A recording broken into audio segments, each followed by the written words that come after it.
दिल अंदर जुल्फ़े लैलाबन वकारे इश्क मजनूकुन के आशिक राज़िया दारद मकालाते खिरदमंदी। আল্লাহর আরিফেরা বলে, হে ঈমানদার, আপাদ মস্তকের মধ্যে তোমার জীবনের প্রত্যেকটা কাজের মধ্যে আল্লাহর পয়গম্বরের সুন্নতকে ধারণ করো। এই সুন্নতকে ধারণ করে জাহিরি সুরতের মধ্যে তুমি সুরতকে এইভাবে তৈরি করো, আল্লাহ পাকের মেহেরবানির দ্বারা তোমার সিরতকেও আল্লাহ পাক পাল্টাইয়া দিবে। ভিতরে সুরত যদি পাল্টাও, সিরতকেও আল্লাহ, ভিতরকেও আল্লাহ সুন্দর করে দিবে। যখন সুন্দর হয়ে যাবে, কে আশিক রাজিয়া দারাদ মাকালাতে খেরাদমন্দি।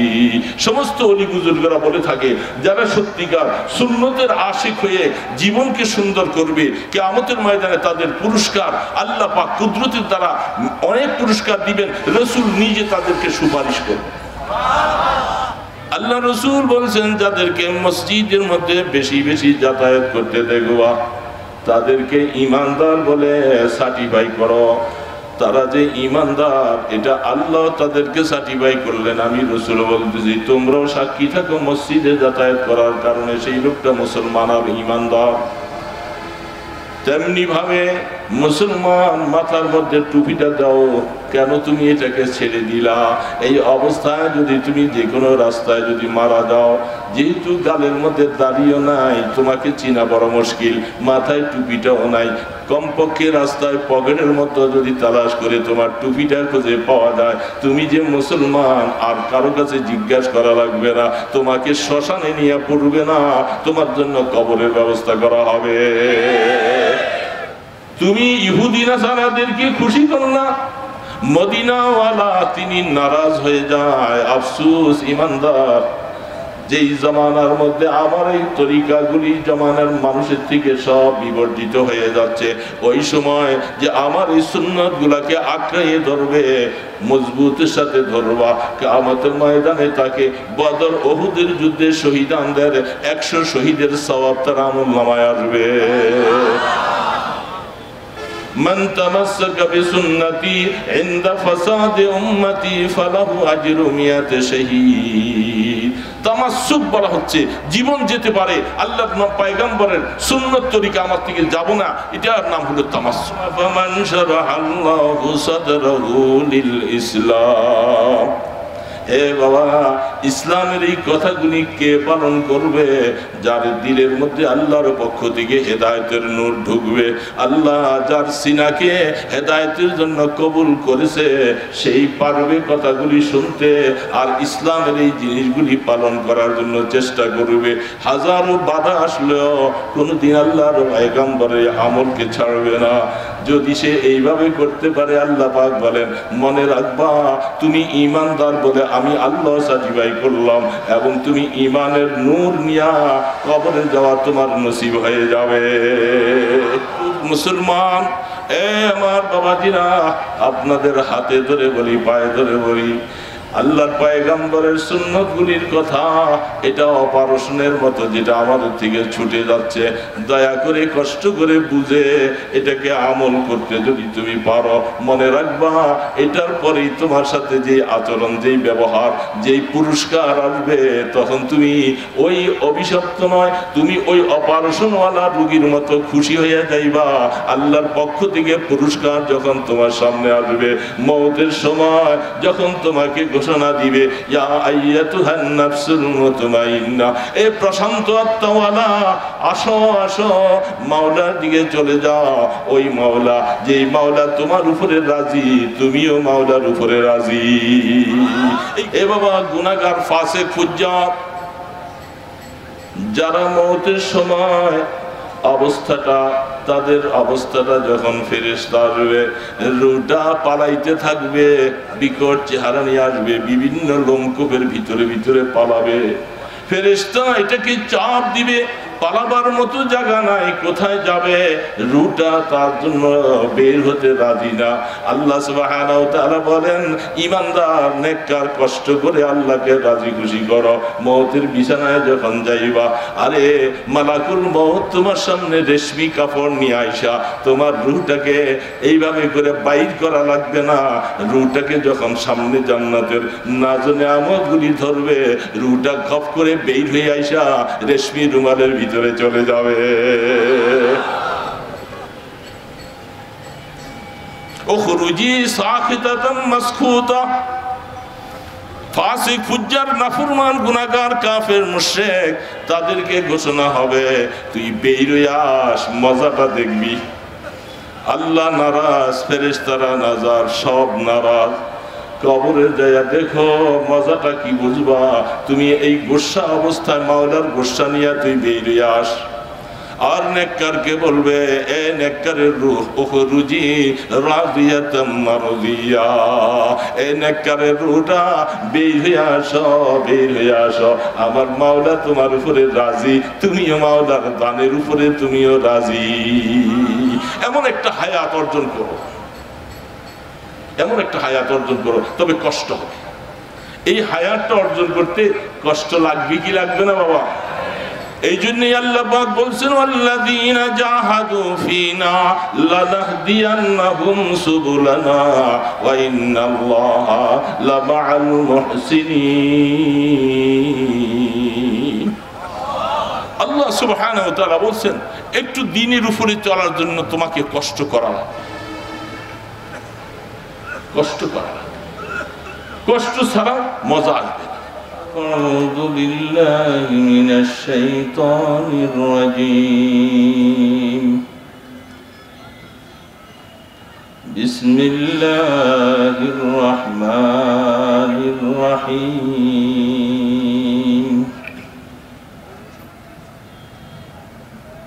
أفمن شرح الله صدره للإسلام فهو على نور من ربه فويل للقاسية قلوبهم من ذكر الله أولئك في ضلال مبين. صدق الله المولانا العظيم وصدق رسوله النبي الكريم ونحن على ذلك من الشاهدين والشاكرين والحمد لله رب العالمين. সবাই মহব্বতের দুরূদ পড়ি। আল্লাহুম্মা সাল্লি আলা সাইয়্যিদিনা মুহাম্মদ وعلى آل سيدنا محمد كما صليت على سيدنا إبراهيم وعلى آل سيدنا إبراهيم إنك حميد مجيد. اللهم بارك على سيدنا محمد وعلى آل سيدنا محمد كما باركت على سيدنا إبراهيم وعلى آل سيدنا إبراهيم إنك حميد مجيد.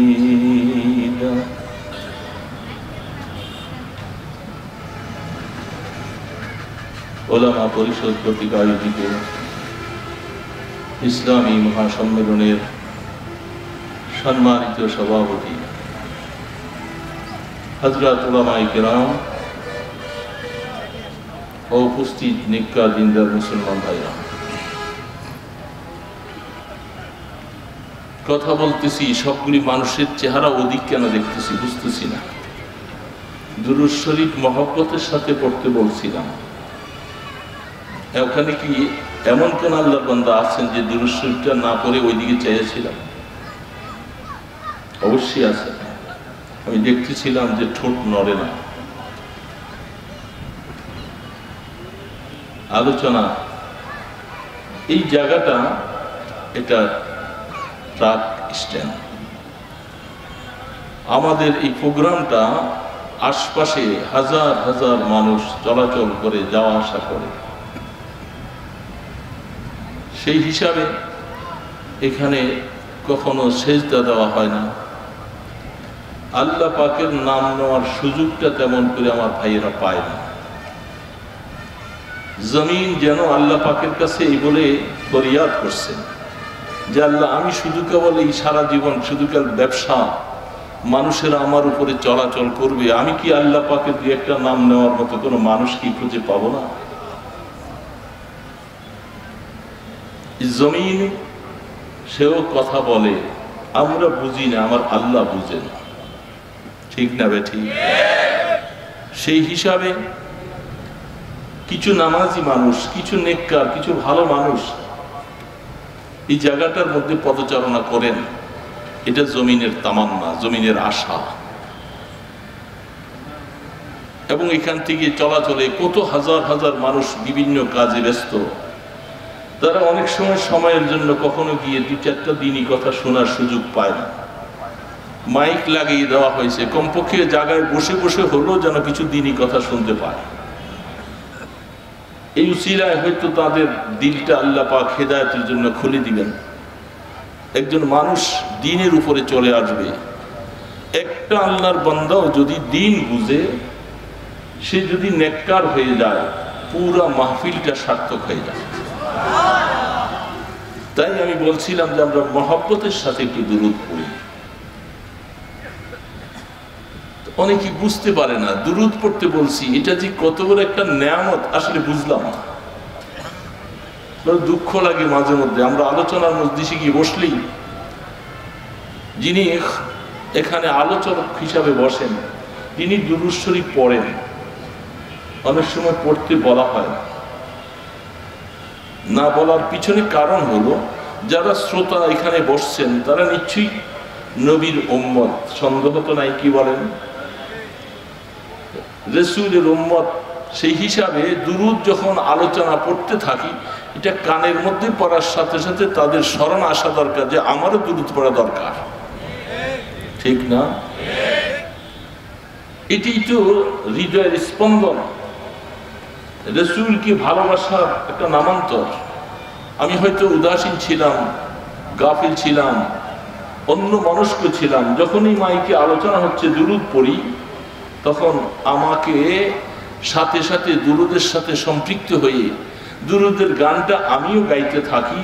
এটা যখন আমার জবান থেকে অনিচ্ছাকৃতভাবে চলে আসবে, তখনই বোঝা যাবে যে রাসূলের প্রেম আর ভালোবাসা আমার অন্তরে আছে। কিন্তু পরিতাপের বিষয়, বলতে হয় রাসূলের উম্মতদেরকে বলতে হয় যে পড়ুন, আসে আমরা একসাথে দুরূদ এবং সালাম পড়ি। ওজন কত, দাম কত, আসলে বুঝলাম না। এই যে আজকে মেরাজের দিনটা পার হয়ে গেছে, গেছে না? রজবের 27 তারিখ অতিবাহিত হয়ে গেছে। যেই রজবের 27 তারিখে 26 তারিখ দিবাগত রাত্রি আপনার আমার নবী সরকার দো আলম মাহবুব খুদা হাবিবি কিবরিয়া ইমামুল আম্বিয়া মুহাম্মদুর রাসূলুল্লাহ সাল্লাল্লাহু আলাইহি ওয়াসাল্লাম কে আল্লাহ পাক অত্যন্ত মহব্বত করে মায়া ভরে তাকে আরশে আজিমে ডেকে নিয়েছিলেন। কোনো সন্দেহ আছে? আমার আগে একটা নাতে রাসূল পড়েছিলেন, মাই আয়া নিহি হো বুলায়া গয়া। অনেকে তো বুঝি নাই ব্যাপারটাকে। দুনিয়ার মধ্যে হাজারো মানুষকে তলব করা হয়, সে স্বেচ্ছায় যায়। আর রাসূল বলতেছেন, আমি স্বেচ্ছায় যাই নাই, আমাকে ডাকা হয়েছে, আমাকে নেওয়া হয়েছে। রাসূলের শান এবং মান কত! খোদার কসম করে বললে কাফারা লাগবে না ভাইরা। যদি শুধু সেজদা পড়ে থাকি শুধু এই জন্য যে আল্লাহ তুমি আমাকে আখিরি জামানার নবীর উম্মত বানিয়েছো, খোদার কসম শুকর আদায় হবে না। কেমন নবী পাইছি বাবা, কি হালাত! শুকর আদায় করার ভাষা। আল্লাহ আমাদেরকে কেমন নবী দিয়েছে। কিন্তু আসলে বুঝতেছি না, কেন বুঝতেছি না এটাও বুঝি না। আল্লাহ পাক রাসূলের কত শান আর কত মান মেরাজে দেখে নিয়েছেন। কোন নবীকে আল্লাহ পাক কতটুকু সম্মান দেন নাই যতটুকু সম্মান দিয়েছেন আপনার আমার নবীকে, যার উসিলায় আল্লাহ পাক আজকে ঈমানের রূপ ধারণ করে জমিনে বেঁচে আসি, শির উঁচু করে বেঁচে আসি। আমরা মুসলমান, আমরা মুমিন, আমরা আখিরি জামানার নবীর উম্মত।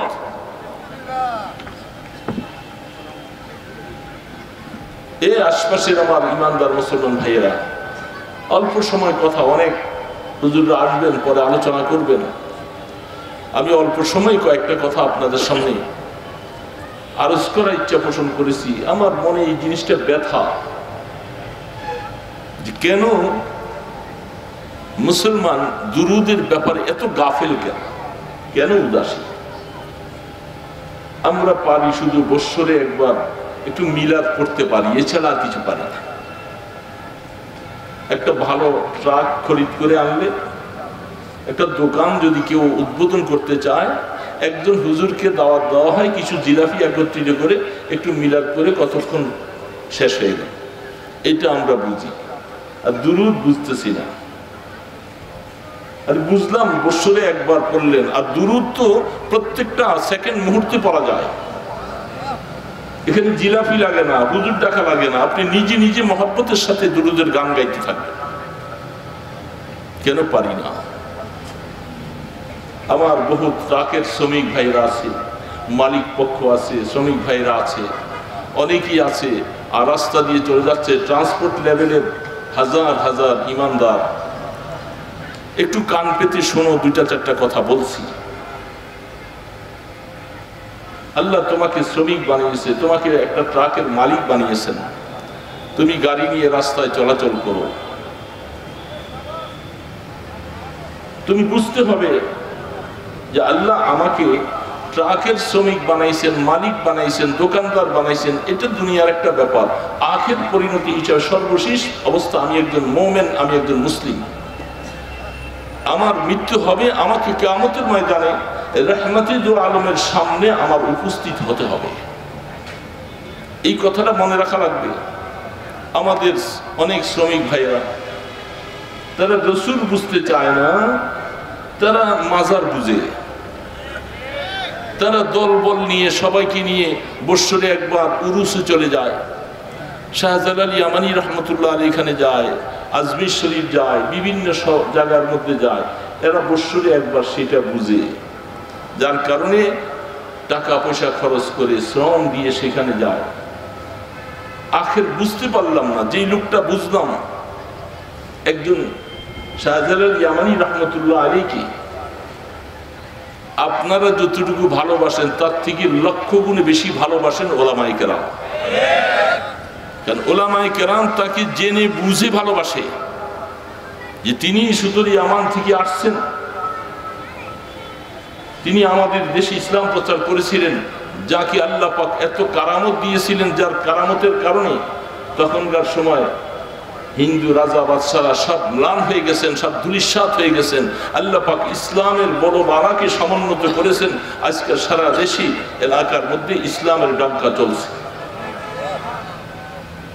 শাহজালাল ইয়ামানি রহমতুল্লাহ আলী তিনি সুদূর ইয়ামান থেকে ইসলাম প্রচারের জন্য আসছেন। ইসলামটা মানে কি? ইসলাম কি নামাজ নাই? ইসলাম মানে সেজদা নাই? ইসলাম মানে তোমার কাছে পর্দা নাই? ইসলাম মানে হালাল হারাম নাই? এটা কি ইসলাম? তিনি যে ইসলামটা এই জমিনে বাস্তবায়ন করতে আসছিলেন, ইসলাম তো ওই ইসলাম যে ইসলামটা রেখে গেছেন মুহাম্মদ রাসূলুল্লাহ সাল্লাল্লাহু আলাইহি ওয়াসাল্লাম, সেটার নাম ইসলাম। আপনি ভালোবাসেন খাজা আজমিরিকে। একজন ইমাম সাহেব গত ৩-৪ দিন আগে আমাকে বলল, আমাদের নারায়ণগঞ্জের একজন ইমাম সাহেব,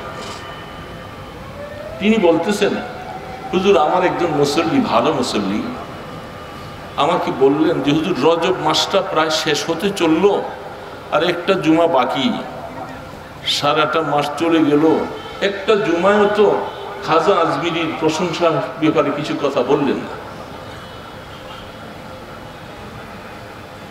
বুঝতে পারছেন প্রশ্নটা?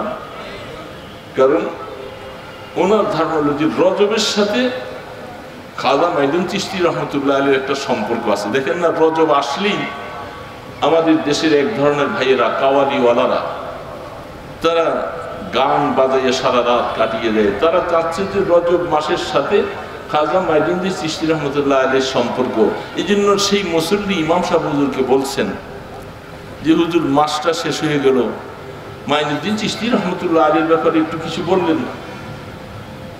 পরের জুমায় হুজুর বলছে ঠিক আছে আমি কিছু বলবো। অবশ্যই বলতে যে যে কথাগুলি বলছেন, আরে আমরা চিশতিয়া তরিকা বলে আমরা আমাদের ওলামায়ে কেরাম এখানে যারা আছেন ম্যাক্সিমাম আমরা সকলে আমাদের পীর তার পীর তার পীর তার পীর সকলের পীর গোড়া তালাশ করতে যেয়ে দেখা যায় হাজা খাজা মাইনুদ্দিন চিশতি রহমতুল্লাহ আলাইহি সেই গোড়ার মধ্যে বসা,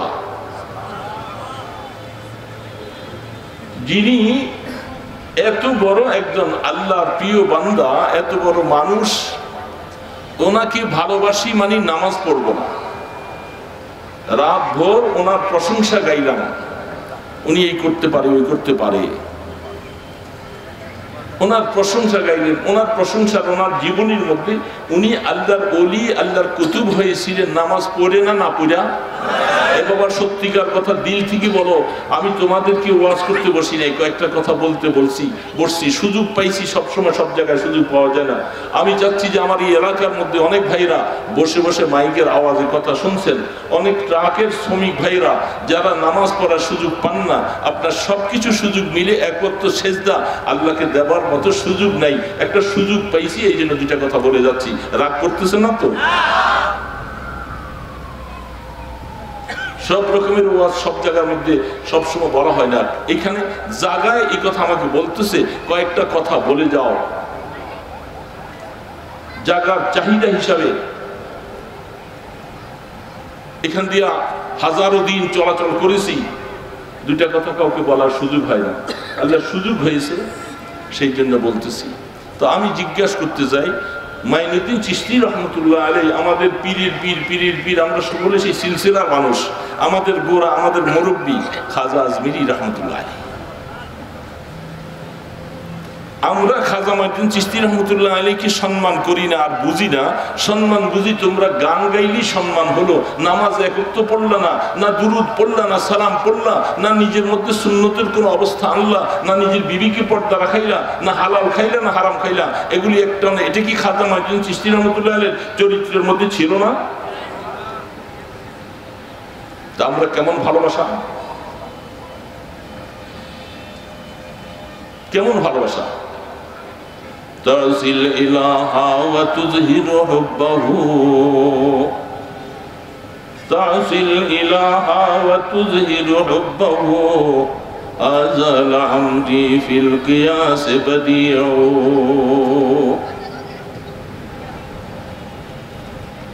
হযরত রাবিয়া বসিয়া ওলিয়া আল্লাহর প্রেমিকা, তিনি বলছিলেন মনের আবেগে। রাবিয়া বসরিয়ার নাম শুনছেন না আপনারা? ওনারা যে যত বড় বড় অলি বুজুর্গদের নামটা আমরা মাঝে মধ্যে নিয়ে থাকি, একজন মানুষ আল্লাহর বন্ধু হতে হলে তার জীবনটা রাসূলের আদর্শের বাহিরে দিয়ে কি সে অলি হয়েছে কোনোদিন? এটা কি বাস্তব? হতে পারে না। কোন মানুষ আল্লাহর অলি হতে পারবে না পয়গম্বর আলাইহিস সালাতু ওয়াস সালামের আদর্শকে বাদ দিয়ে। তো রাবিয়া বসরিয়া তিনি তখন মনের আবেগে বলতেছিলেন যে তুমি আল্লাহ পাকের নাফরমানি করবা, আল্লাহ পাকের অবাধ্য পথে চলবা, আর তুমি দাবি করবা যে আমি আল্লাহর প্রেমিক, আল্লাহকে খুব ভালোবাসি। এটা তো আকল এবং কিয়াসে কোনোদিন বাস্তব বলে না, এটা অবাস্তব কথা। আপনার সন্তান আপনাকে খুব ভালোবাসে, বাবা প্যারালাইসিস হয়ে বিছনার মধ্যে পায়খানা প্রস্রাব করে, বাবা বিছনার মধ্যে পায়খানা প্রস্রাব করে, উঠাইবার মতো কেউ নাই। হয়তো একজন কর্মচারী রেখে দিয়েছেন, আপনি 6 মাসে 1 বছরও একবার বাবাকে একটু দেখতে সুযোগ পান না। আর আপনি মানুষের কাছে মাঝে মধ্যে বলেন যে আমি আমার বাবাকে খুব ভালোবাসি, বলেন তো এই ভালোবাসাটা কি বাস্তব না অবাস্তব? এটা অবাস্তব ভালোবাসা, অবাস্তব ভালোবাসা। মাইনুদ্দিন চিশতি রহমতুল্লাহ আলাইহিকে তুমি ভালোবাসো, শাহজালাল ইয়ামানি রহমতুল্লাহ আলাইহিকে তুমি ভালোবাসো।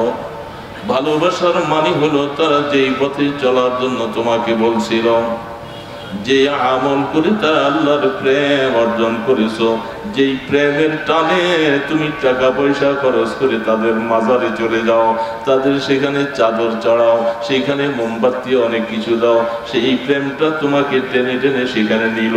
আসল প্রেম হলো তিনি কি কাজ করে আল্লাহর বন্ধু হলো, সেই কাজগুলি যদি তোমার মধ্যে বাস্তবায়ন করা, তুমি যদি নারায়ণগঞ্জের জমিনেও বসে থাকো, তোমার প্রেমের কারণে কিয়ামতের ময়দানে তার সাথে হাসর নসিব হবে।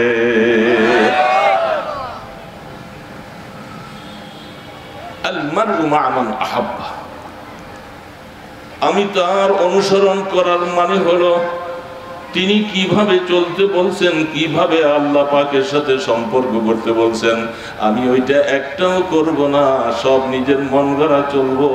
আমি শুধু দুনিয়া বুঝলাম, শুধু দুনিয়া বুঝলাম, ব্যবসা বুঝলাম, কিন্তু আল্লাহ পাককে বুঝার জন্য যা দরকার ছিল তা কিছু বুঝি না। আর মনে মনে দাবি করি আমি খাজা আজমিরিকে ভালোবাসি, শাহজালাল ইয়ামানিকে ভালোবাসি। তার কবরে যায়া বাতি দাও, চাদর চড়াও, সেখানে ঘুরে চলে আসো। বড় আফসোস লাগে, খাজা মাইনুদ্দিন চিশতি রহমতুল্লাহ আলাইহি, শাহজালাল ইয়ামানি রহমতুল্লাহ আলাইহি, সেইখানে তুমি যাওয়ার পথেও সারা রাস্তার মধ্যে কয়েক ওয়াক্ত নামাজ তোমার উপরে ফরজ হয়ে যায়। আফসোস লাগে রাস্তার মধ্যে এক ওয়াক্ত নামাজ পড়তে তোমাকে দেখা যায় না। কোথায় যাচ্ছ, কোথায় যাচ্ছ? আজ থেকে অনেক বছর আগে আমি কোথা থেকে জানি একবার প্রোগ্রামে যাচ্ছিলাম কাশপুরের উপর দিয়ে নারায়ণগঞ্জ, প্রায় 200 গাড়ির বহর।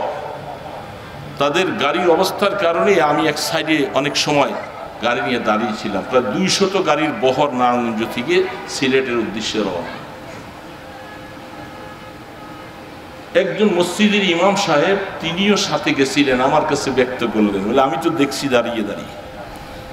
হুজুর কি বলবো, আসলে এখন মহল্লার নেতারা সবাই যাচ্ছে, আমাকে জোর করে ধরেছে, আমিও না যেতে পারিনি, গেছি। গাড়ি থামাইয়া নামাজ পড়ার জন্য বলছি, এরা বলতেছে হুজুর সামনে চলে, এখন সফর চলতেছে, সময় মতো যাবো কি। আফসোস হলো রাস্তার মধ্যে প্রায় 2 ওয়াক্ত নামাজ চলে গেল, 1 ওয়াক্ত নামাজ পড়তে পারি। এরা মাজারে যাচ্ছে। এ ভাইরা, ট্রাকের মালিক, বাসের মালিক বুঝতে পারো না, আল্লাহ রাব্বুল আলামিন তোমাকে কোরআনের মধ্যে বলছেন, গাড়ির মধ্যে উঠবে সুবহানাল্লাযী সাখখারা লানা হাযা ওয়া মা কুন্না লাহু মুকরিনিন ওয়া ইন্না ইলা রাব্বিনা লামুনকালিবুন। কি বলছে? গাড়িতে উঠেই দোয়াটা পড়া সুন্নাত। কেন? তুমি ট্রাকের মালিক, ড্রাইভার হয়েছ, গাড়ি নিয়ে চলে যাচ্ছ, এই গাড়িটা তোমার বাবাই বানায় নাই, আমার বাবাই বানায় নাই। সমস্ত খনিজ পদার্থগুলি, লোহাগুলি সব কিছু উৎপাদন করেছেন আমার আল্লাহ। সেই আল্লাহ পাকের দেওয়া জিনিস দ্বারা সব তৈরি হয়েছে। আল্লাহু আকবার। বড় আফসোস লাগে, এটা কপাল। ট্রাক স্ট্যান্ডের মধ্যে, আমার ট্রাক স্ট্যান্ডের বহু শ্রমিক বাবাজিরা, ভাইয়েরা যারা আছি, আমরা কি মুসলমান না? আমাদের জন্য কি আল্লাহ পাকের কিছু আদেশ নিষেধ আছে না নাই? আমাদের কি কবর আর মরণ আছে না নাই? তাহলে ওনারা কি বুঝতেছেন? ওনারা এই জীবনটা এইভাবে কাটিয়ে যাবেন। আল্লাহ পাকের কি এক শুকর দেখেন, বিভিন্ন রাস্তায় সারা গাড়িতে চলাচল করি, তো এখানে কয়েকটা মসজিদ আছে, কয়েকটা কোম্পানির বাস আছে। সে বাসগুলি নামাজের সময় হলে মসজিদের পাশে রাখে, তারা মুসল্লিদেরকে এবং প্যাসেঞ্জারদেরকে নামাজ পড়ার সুযোগ দেয়। এটা একটা ভালো লক্ষণ। অনেক সময় আগে যখন চলাচল করতাম, নামাজের সময় কথা বললে ড্রাইভার অনেক সময় নামাজ পড়ার সুযোগ দিত না। আফসোস হলো এখন নামাজের সুযোগ দিয়েছেন মালিকের নির্দেশ, কারণ কোনো প্যাসেঞ্জার কমপ্লেইন করলে তার চাকরি চলে যাবে। তার মানে কি হেল্পার আর ড্রাইভার যে আছে ওনার নামাজ লাগবে না, কি বলেন? শুধু প্যাসেঞ্জাররা নামাজ পড়বে। আর তাও দেখেন এক জাতীয় প্যাসেঞ্জার আছে, এত সুবর্ণ সুযোগ পাইয়াও বাসটা রাখা হয়েছে, অনেক মানুষ মসজিদের দিকে দৌড়াচ্ছে, আর একদল দেয়া সিগারেট খাচ্ছে, প্রস্রাব করতেছে, কিছু চানাচুর বাঁধা বুড়ি খাচ্ছে, নামাজের দিকে তার মনটা নাই। তাতে বোঝা গেল সে নামাজ অভ্যস্ত না, এই জন্য সে নামাজে যায় না। বড় আফসোস লাগে। আজকাল যে রজবের চাঁদের মধ্যে রাসূল করিম সাল্লাল্লাহু আলাইহি সাল্লাম এই উম্মতের জন্য রজবের থেকে যে হাদিয়াটা নিয়ে আসছিল, সবচেয়ে বৃহত্তম হাদিয়া, সেটা কি আনছিল ভাই? আল্লাহর নবীকে যারা ভালোবাসি, রসুলকে রসুল বলে যারা মনে করি, তাদের জীবনে যদি নামাজই না আসলো, তাহলে আমি রসুলকে কেমন করে মানলাম? তারা আবার রসুলের আশিক বলে দাবি করে, রসুলের আশিক বলে দাবি করে। তুমি যে গাড়িটার মধ্যে চলছো, তুমি চিন্তা করলে না যে গাড়িটা আমি আল্লাহ পাকের হুকুমে চালাচ্ছি। আল্লাহ সুবহানাহু ওয়া তাআলা, গত 3 দিন আগে যাচ্ছি এখান দিয়ে, হঠাৎ করে একটা অ্যাম্বুলেন্স মদনপুরের ওই দিয়ে, তার পিছনে রুগী, রাত 2টার সময় আমি গাড়িতে যাচ্ছি এখান থেকে, পিছনে একটা বড় গাড়ি এটাকে মারছে। জোরে মারার কারণে পিছনের সাইডটা একবারে মেচা হয়ে বসে গেছে, সামনে দিয়ে আরেকটা গাড়ির মধ্যে করে ওইদিকে চাপা খেয়ে, আল্লাহ পাকের মেহেরবানি শুধু ড্রাইভারটাও বেঁচে আছে, পিছনের রুগীটাও কোনো রকম জীর্ণ শীর্ণ অবস্থা বেঁচে আছে, গাড়িটার অবস্থা নাই, মাঝখানে আল্লাহ পাক তাদেরকে হায়াতে বাঁচিয়ে রাখছে।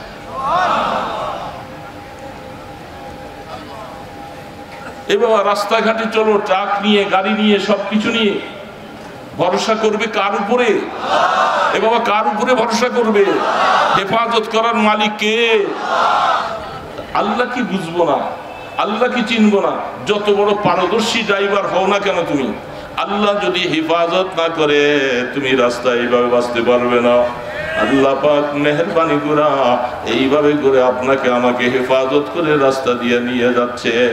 এই কথাটা তুমি কেন ভুলে যাও? গাড়ির মধ্যে ওঠার সাথে সাথে কমপক্ষে বিসমিল্লাহ বলে গাড়ির প্রতি স্টারিংয়ে বসো, গাড়িটা চালাও, মাওলার কথা স্মরণ করো। যখন সুযোগ পাইবা গাড়িটা এক পাশে রেখে নামাজ আদায় করে নাও, আল্লাহকে ডাকো, দেখবা আল্লাহ তোমাকে হেফাজত করবে। বড় আফসোস লাগে, আমরা মনে করছি যে না, আমাদের ট্রান্সপোর্ট লেভেলের ভাইরা, এরা মনে হয় নামাজ পড়ার জন্য আল্লাহ তাদেরকে বানায় নাই। এরা শুধু বৎসরে একবার কাওয়ালি গান গাবে, আর ওরা বসে বসে সেখানে সিন্নি বিতরণ করবে, আর আজমির চলে যাবে, বিভিন্ন খাজা বাবার সেখানে চলে যাবে।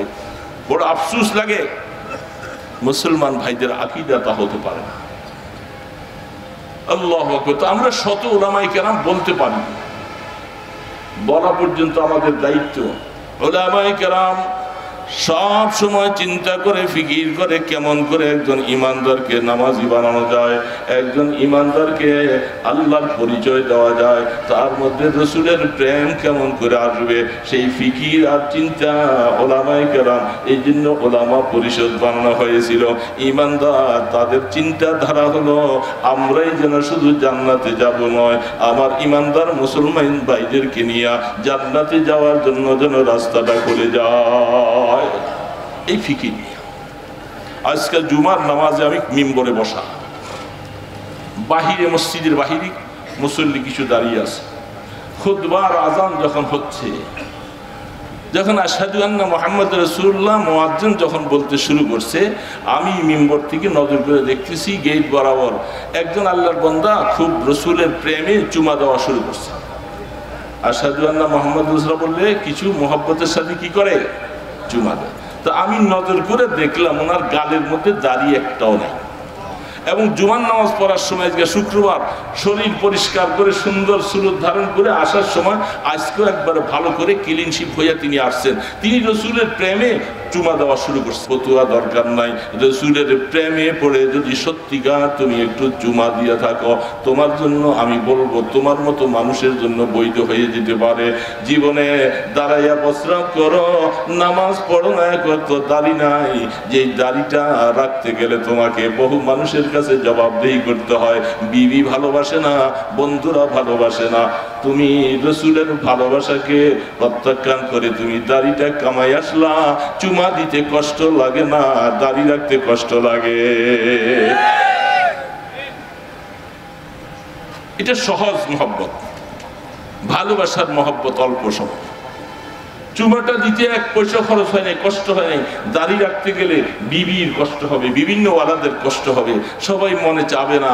অনেক যুবকের কাছে স্বামীকে বলতে তুমি কেন দাড়ি রাখছো, তোমাকে কেমন কেমন দেখা যায়, এই জন্য দাড়িটা রাখে না। তো উনি যে চুমা দিলেন এটা আসলে মহব্বত না, এটা হলো রসুলের মহব্বত দেখাইছে, তুমি ধোঁকাবাজি, বাস্তব রসুলের প্রেমিক না।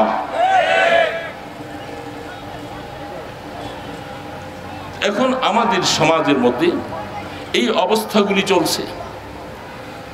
রাসূল করিম সাল্লাল্লাহু আলাইহি ওয়াসাল্লাম আপনাকে আমাকে প্রেমের অবস্থাগুলি দেখাই দিয়েছে। কিয়ামতের ময়দানে ঈমানদারেরা কিয়ামতের ময়দানে আশা লাগবে, সেই জায়গার মধ্যে আমার সাথে দেখা হবে। হাউজে কাউসার খেতে হলে আমার কাছে আশা রাখবে, আমার উম্মতের কাতারে তোমার লিস্টিটা যাওয়া লাগবে। তুমি আমার আনিত দিন ধর্মগুলি তোমার সামনে সব বিলীন হয়ে যায়, কিন্তু আফসোস লাগে তোমার কাছে এগুলি আমল করার কোনো মন মানসিকতা নাই।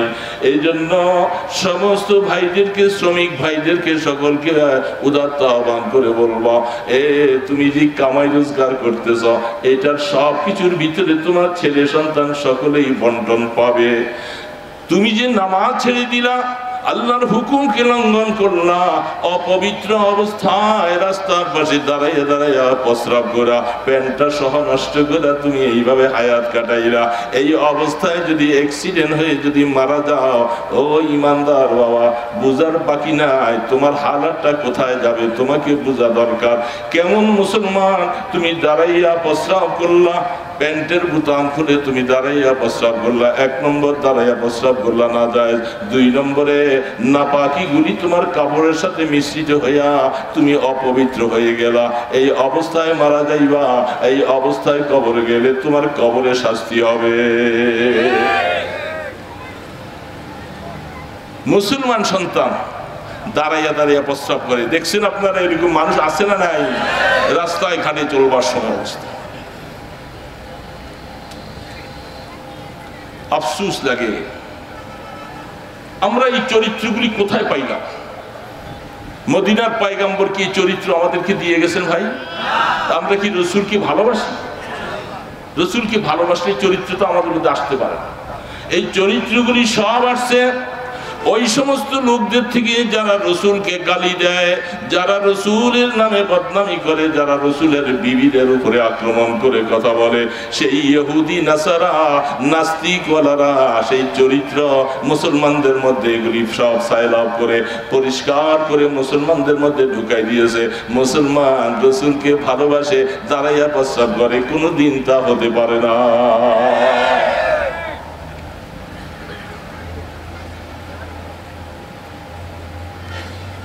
अफसोस लगे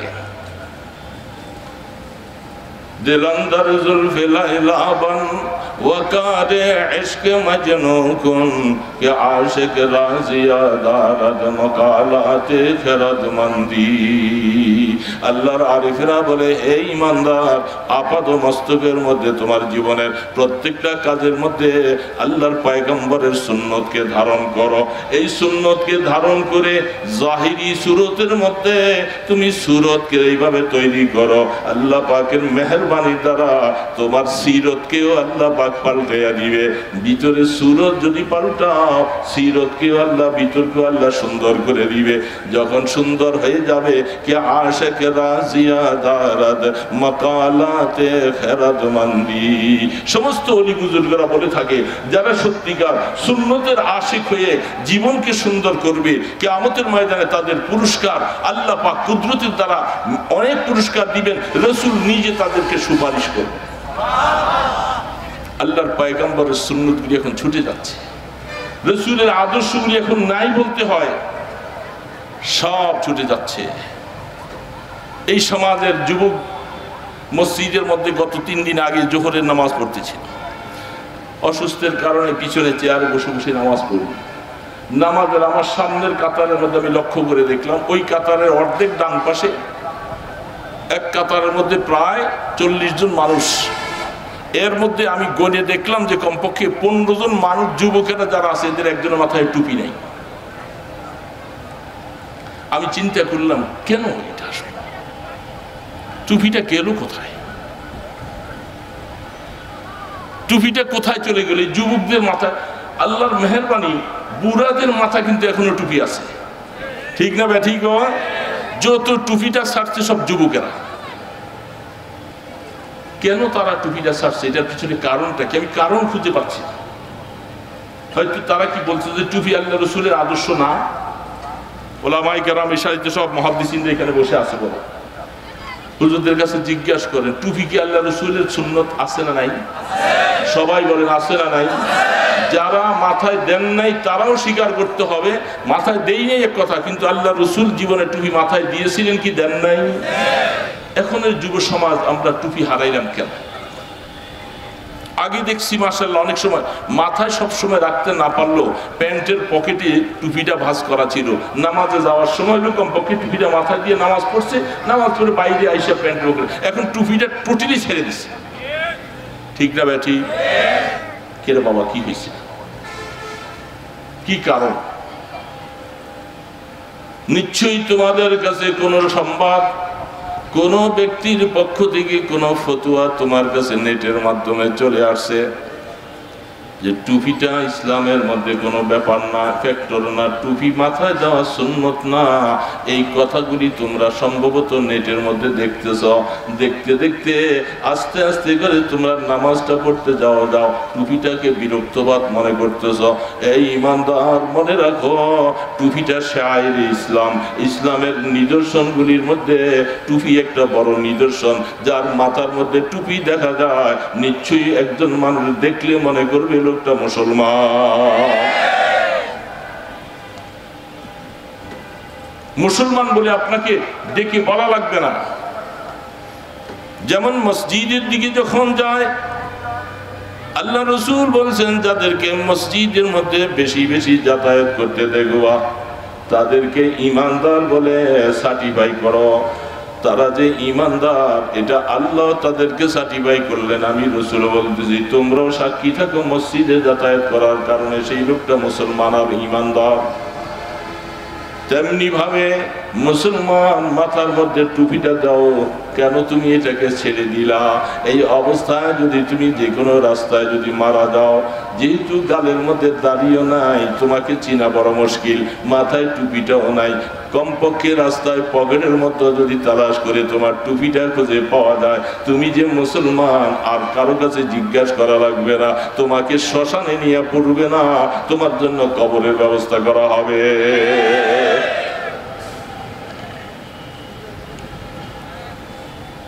কেন টুপিটা ছেড়ে দিলাম?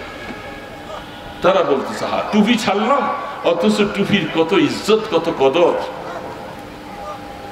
মুসলমান আল্লাহর পয়গম্বরের তরিকাকে একটা একটা করে ছেড়ে দিতেছ, ইহুদি নাসারারা খুব খুশি হইতেছে। তারা যখন নেটের মধ্যে খুঁজে দেখে মুসলমান যুবকগুলির মাথার থেকে টুপিটা সরে গেছে, তারা খুব খুশি।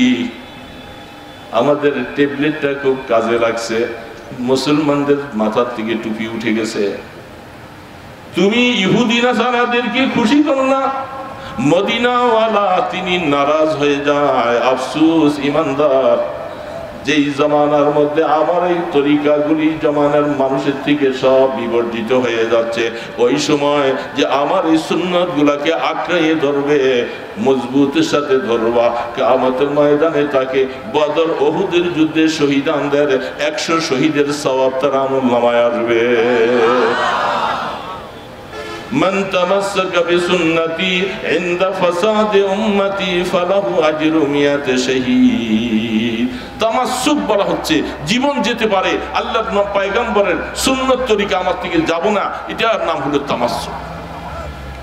যত কষ্টই হোক না কেন আমি এটা ছাড়বো না। এই যুবক মুসলমান বাবাজিরা, আমরা কি টুপিটা যারা ছেড়ে দিছি আমরা কি টুপিটা আবার ধরতে পারি না? এই যুবক বাবাজিরা পারি না রে বাবা, টুপিটা ছিল না। বহু যুদ্ধের মধ্যে হযরত খালিদ বিন ওলীদ রাদিয়াল্লাহু তাআলা আনহু আসার তার জীবনে আলোচনা করলে দেখা যায় জিহাদের ময়দানে যেখানে যায় সেখানে বিজয়ী, যেখানে যায় সেখানে বিজয়ী। ওনার মাথার মধ্যে একটা টুপি থাকে।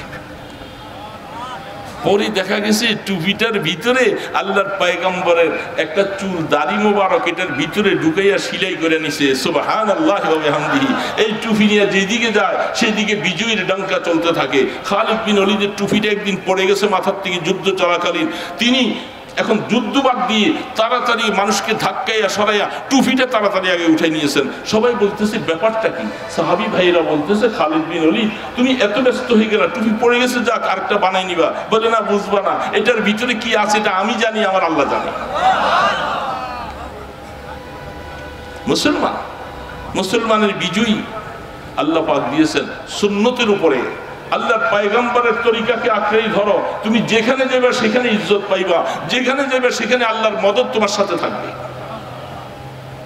মদিনাওয়ালার পক্ষ থেকে রুহানি ফয়জাত পাওয়া যাবে, মদিনাওয়ালার পক্ষ থেকে তুমি দোয়া পাইবা। ইমানদার রাসূলের আদর্শকে ছেড়ে দিও না। যেই অবস্থাটা দিন দিন করে চলে আসলো, যুবকদেরকে কেমন করে ফিরাবো? যুবকদেরকে ফিরাবার কোনো রাস্তা নাই। দাড়িগুলি চলে গেল, টুপিও চলে গেল, আফসোস লাগে। চুলগুলি এক একটা বড় বড় চুল হয়ে গেছে, বফ কাটিং। যে চুলগুলি এখন আমাদের দেশে সেলুনের মধ্যে, এই চুলগুলি মদিনাওয়ালা এইভাবে চুল কাটতে বলেন নাই।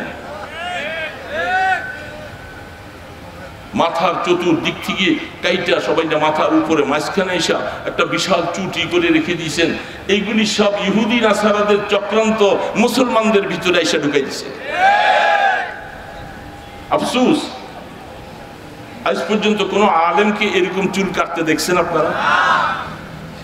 সকল মাথা সমান থাকবে, মাথার চতুর্দিক সমান থাকবে। তারপরে যদি তুমি লম্বা চুল রাখতে মনে চাও তাহলে তোমাকে দাড়ি রাখা শর্ত।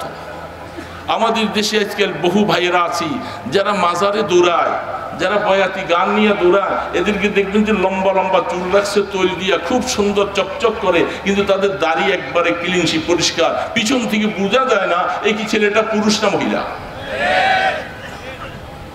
ঠিক না বেঠি? এটা সুন্নতের আদর্শ না। বুঝলাম পিছন দিয়ে আপনি বাবরি চুল রাখলেন, সুন্নত আদায় করলেন, সামনে দিয়ে দাড়ি যেটা ওয়াজিব এটাকে কেন ছেড়ে দিলেন? সুন্নতের থেকে ওয়াজিবের দাম বেশি না কম? আপনি সুন্নত আদায় করলেন, ওয়াজিব ছেড়ে দিচ্ছেন। তার মানে হলো আপনি সুন্নতকে ভালোবাসেন নাই। চুলটা রাখলে আপনাকে একটু হ্যান্ডশেপ দেখা যায়, ভদ্র ভদ্র একটা বড় একটা জেন্টেলম্যান দেখা যায়, এই জন্য চুল রাখছেন, আপনি সুন্নত মনে করে রাখেন নাই। কি আফসোসের কথা, আফসোসের কথা। ইসলাম আপনাকে আমাকে জানিয়েছে, এই জন্য বলতেছিলাম আফামান শারাহাল্লাহু সাদরাহু লিল ইসলাম। হে বাবা, ইসলামের এই কথাগুলি কে পালন করবে? যার দিলের মধ্যে আল্লাহর পক্ষ থেকে হেদায়েতের নূর ঢুকবে। আল্লাহ যার সিনাকে হেদায়েতের জন্য কবুল করেছে সেই পারবে কথাগুলি শুনতে আর ইসলামের এই জিনিসগুলি পালন করার জন্য চেষ্টা করবে। হাজারো বাধা আসলেও কোনোদিন আল্লাহর পয়গম্বরের আমলকে ছাড়বে না। যদি সে এইভাবে করতে পারে, আল্লাহ পাক বলেন মনে রাখবা তুমি ঈমানদার বলে আমি আল্লাহ সার্টিফাই করলাম, এবং তুমি ঈমানের নূর নিয়া কবরে যাওয়া তোমার নসিব হয়ে যাবে।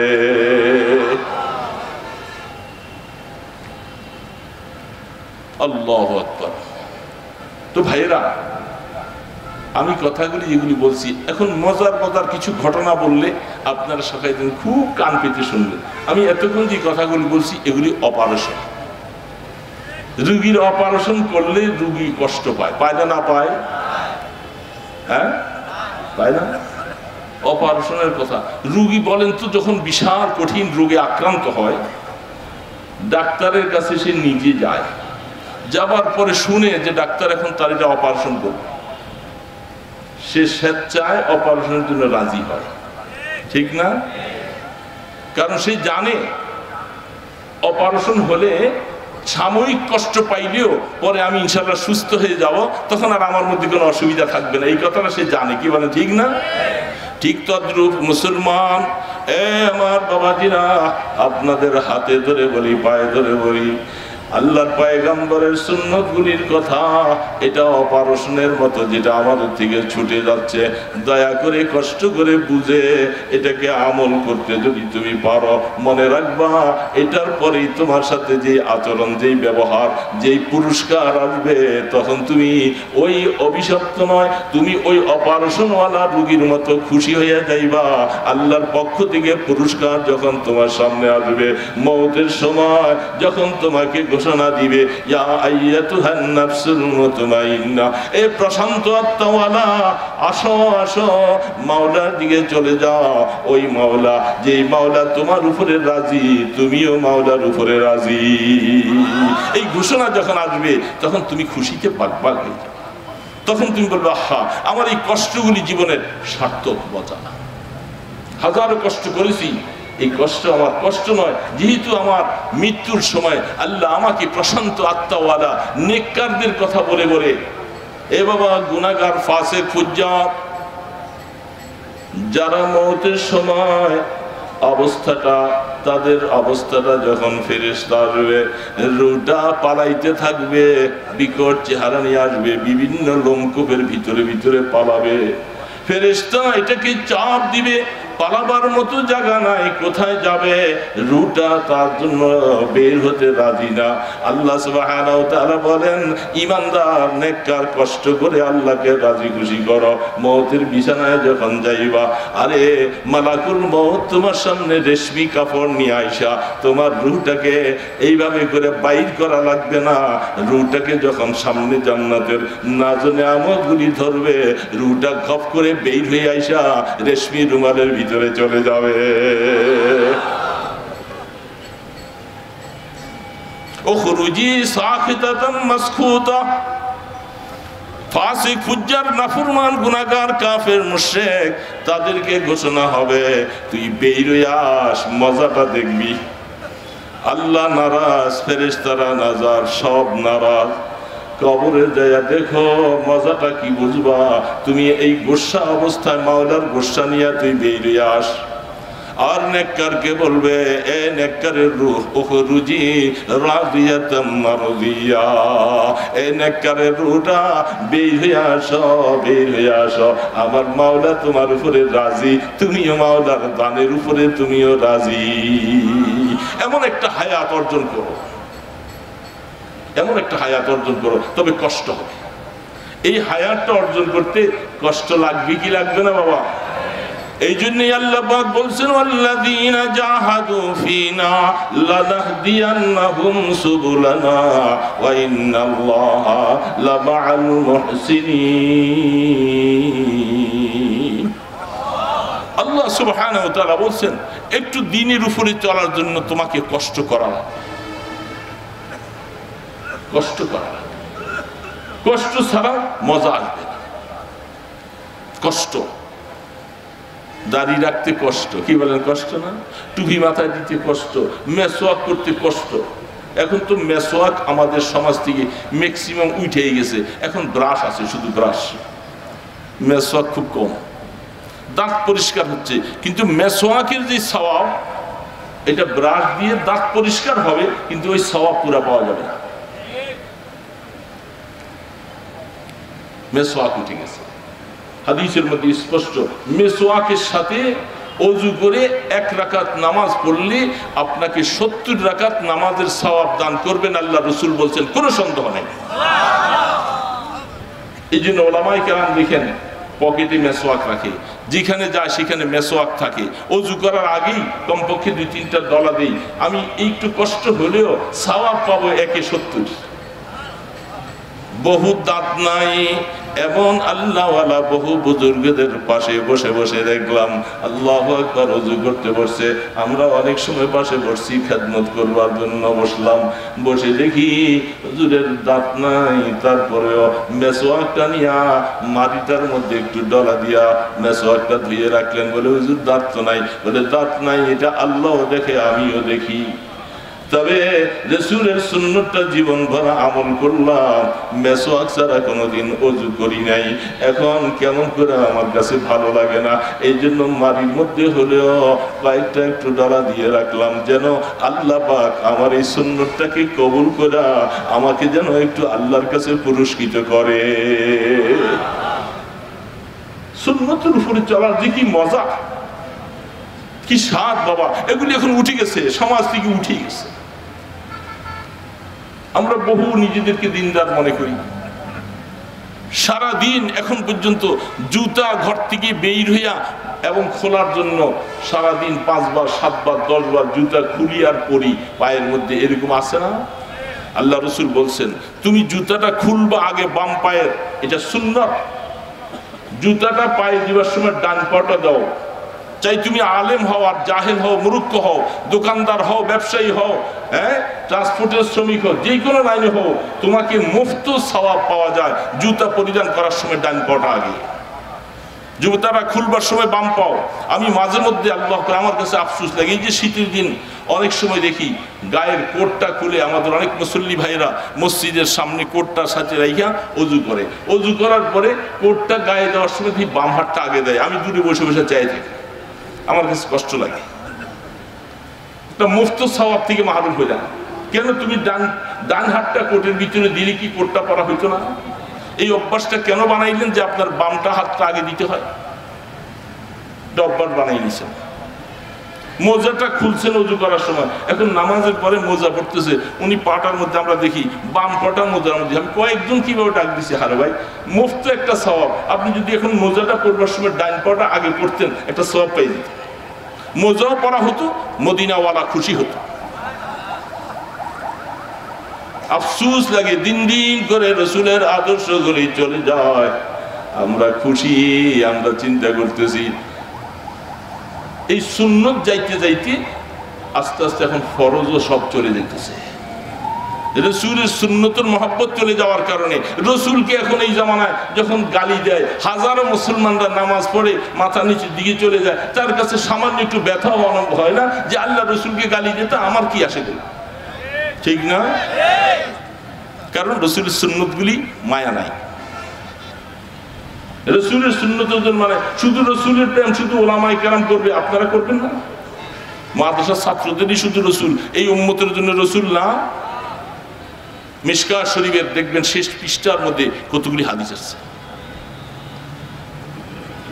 বাবু ফজলে হাজির উম্মাহ। মিশকাত ওয়ালা সেখানে অনেকগুলি হাদিস আনছেন, যেগুলি মুসলিম শরীফ থেকে আনছেন, বুখারী শরীফ থেকে আনছেন, আবু দাউদ থেকে আনছেন, বিভিন্ন হাদিসের থেকে সাহাবী মিশকাত ওয়ালা হাদিসগুলোকে জমা করেছেন। সেইখানে এই উম্মতের ফজিলতের উপরে কতগুলি হাদিস আনছেন। আফসোস লাগে, হা উম্মত, রসুল আপনাকে আমাকে কি দাম দিয়ে গেলেন, কত সম্মানিত করে গেলেন, সেই রসুলকে আমরা ভুলে গেলাম। সাহাবায়ে কেরাম বলতেছেন রসুল পাক সাল্লাল্লাহু আলাইহি ওয়াসাল্লাম বসে আছেন, হঠাৎ করে বলতেছেন আইনা আহবাবি, আমার বন্ধুরা কোথায়? সাহাবায়ে কেরাম বলেন আলাসনা আহবাবাক, ওগো আল্লাহ রসুল আমরা কি আপনার বন্ধু নয়? রসুল বলতেছে আনতুম আসহাবি ওয়া আহবাবি লা ইয়ারাউনা বি ওয়া আমানা বি, আমার বন্ধু ওদেরকে বলছি যারা শেষ জামানায় আসবে, আমাকে দেখে নাই, না দেখে আমার উপরে ঈমান আনবে, আমার সুন্নতগুলি পালন করবে, ওই লোকগুলি হলো, তারা হলো আমার বন্ধু।